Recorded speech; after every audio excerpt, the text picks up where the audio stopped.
Assalamualaikum warahmatullahi wabarakatuh. Perkenalkan, nama saya Sulkarnain Nusain. Kali ini saya akan menjelaskan mengenai pemeriksaan visus jauh dan visus dekat, di mana pemeriksaan ketajaman penglihatan itu bisa dilakukan dengan visus jauh, baik itu visus jauh maupun dengan visus dekat. Nah, yang pertama yang harus kita lakukan adalah kita mengukur visus jauhnya. Ada beberapa chart yang bisa kita gunakan, misalnya Snellen chart, Tumbling E atau Landau C untuk orang-orang yang tidak bisa membaca huruf, kemudian ada juga HOTV dan lain-lain. Kemudian untuk melakukan visus jauh, kita juga pastikan ada ruangan dengan jarak sekitar 6 meter. Nah, kemudian dengan ruangan itu harus dengan pencahayaan yang cukup. Kemudian pasien disejajarkan dengan kita hingga posisinya dengan Snellen itu sejajar, atau dengan reading card juga sejajar yang akan digunakan pada pemeriksaan. Nah, kemudian pada saat pasien datang kunjungan pertamanya, pasien itu harus diperiksa baik dengan tanpa lensa koreksi maupun dengan koreksi lensa koreksinya. Nah, kemudian kita akan mengukur koreksinya dengan kacamata, kemudian kita juga mengukur dengan tanpa kacamata, maksudnya seperti itu. Nah, kemudian saya akan menjelaskan mengenai langkah-langkah, bagaimana langkah-langkah untuk pemeriksaan visus jauh. Yang pertama adalah kita minta pasiennya duduk pada jarak sekitar 20 kaki atau setara dengan 6 meter dari chart yang akan kita gunakan. Nah, kemudian kita harus pastikan pencahayaannya dari ruangan yang kita gunakan itu harus cukup terang untuk dilakukan pemeriksaan yang ideal. Kemudian kita inspeksi terlebih dahulu dan kita tanyakan kepada pasien apakah dia ada riwayat mata merah atau tidak. Nah, kalau misalnya ada mata merahnya, maka kita tidak boleh menggunakan trial frame pada pasien dan kita menggunakan telapak tangan pasien untuk menutup mata yang tidak diperiksa. Kemudian kita lakukan pemeriksaan pada mata kanannya, yang tadi kita menutup mata kirinya bisa menggunakan occluder ataupun dengan menggunakan telapak tangan pasien. Nah, kemudian kita pastikan juga bahwa pasiennya itu tidak menekan matanya, jadi mata tidak tertekan, dan pastikan juga dia tidak mengintip di celah-celah antara jari saat dilakukan pemeriksaan. Kemudian kita minta pasien untuk membaca angka atau huruf dimulai dari yang paling besar dulu. Nah, jika pasien bisa membaca lebih dari setengah octotype, maka ukurannya menjadi denominator pasien dengan chartnya. Misalnya, pasien bisa membaca pada baris 20/30 lebih dari setengahnya, maka visus pasien itu adalah 20/30.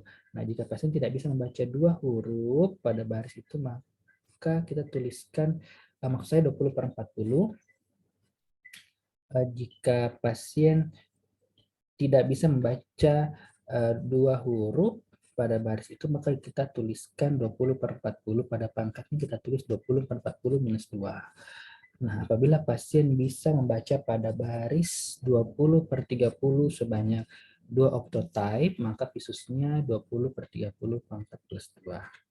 Nah, kemudian apabila pasien tidak dapat membaca huruf yang paling besar, maka kita lanjutkan dengan hitungan jari atau counting finger, mulai dari jarak 1 meter, dan kita minta pasiennya menyebutkan angka yang ditunjukkan oleh jari kita. Nah, lalu kita bisa mundur lagi ke jarak 2 meter, selanjutnya ke 3 meter, dan sampai ke 6 meter. Nah, jika bila pasiennya masih tidak bisa dengan hitungan jari, maka kita bisa lanjutkan dengan pemeriksaan hand movement. Nah, kita tanyakan kepada pasiennya apakah pasien bisa melihat pergerakan dari tangan kita, lalu bisa juga lalu kita tanyakan arah tangan kita kemana, apakah atas atas bawah atau kiri kanan. Dan kita arahkan pasien untuk menunjuk ke arah gerakan tangan untuk memastikan apakah pasien memang melihat arah lambaian tangan kita. Nah, jika pasien tidak melihat lambaian tangan kita, maka kita gunakan cahaya pen light, kita center, kemudian tanyakan kepada pasien apakah bisa melihat cahaya dari senter kita atau tidak bisa melihat. Nah, kita nilai sebagai light perception dan juga kita bisa menilai light projectionnya. Nah, kita arahkan dari atas bawah nasal temporal, lalu tanyakan kepada pasien dari mana arah datangnya. Kemudian apabila pasien dapat melihat cahaya, maka dikatakan interpretasinya itu sebagai visusnya itu light perception. Nah, jika tidak bisa melihat cahaya, maka visusnya dituliskan no light perception atau NLP.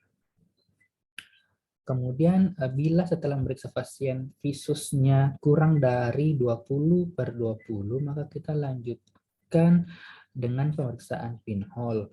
Nah, untuk menentukan apakah ada kelainan refraksi atau tidak. Kemudian jika misalnya kita memeriksa pinhole mata kanan, maka mata kirinya tetap ditutup. Kita minta pasien untuk membaca dari huruf terakhir yang tadi maksimal baca yang dia bisa baca. Kemudian kita tulis visus snellen yang kita dapatkan dan dilanjutkan dengan menulis pinhole-nya. Nah, kemudian untuk selanjutnya itu pemeriksaan visus dekat. Pemeriksaan visus dekat ini biasanya kita lakukan pada jarak 16 inci atau 40 cm dengan menggunakan reading card yang dapat dipegang oleh pasien.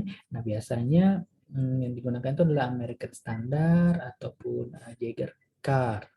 Nah, pertama kita atur dulu posisi pasien, kemudian kita siapkan reading card-nya dan pencahayaan ruangan juga harus cukup terang. Kemudian kita minta pasien untuk mengambil reading card dan memegangnya pada jarak sekitar 40 cm. Kemudian mata sebelah kiri pasien kita tutup menggunakan occluder atau telapak tangan. Nah, selanjutnya kita minta pasien baca baris yang ada pada reading card. Kemudian kita tulis visusnya hingga baris terkecil. Jika misalnya kita ingin memeriksa mata kiri, kita tutup mata kanan.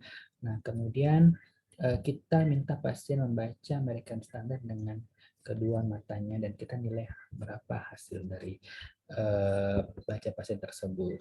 Nah, demikian penjelasan saya mengenai pemeriksaan visus jauh dan visus dekat. Terima kasih. Assalamualaikum warahmatullahi wabarakatuh.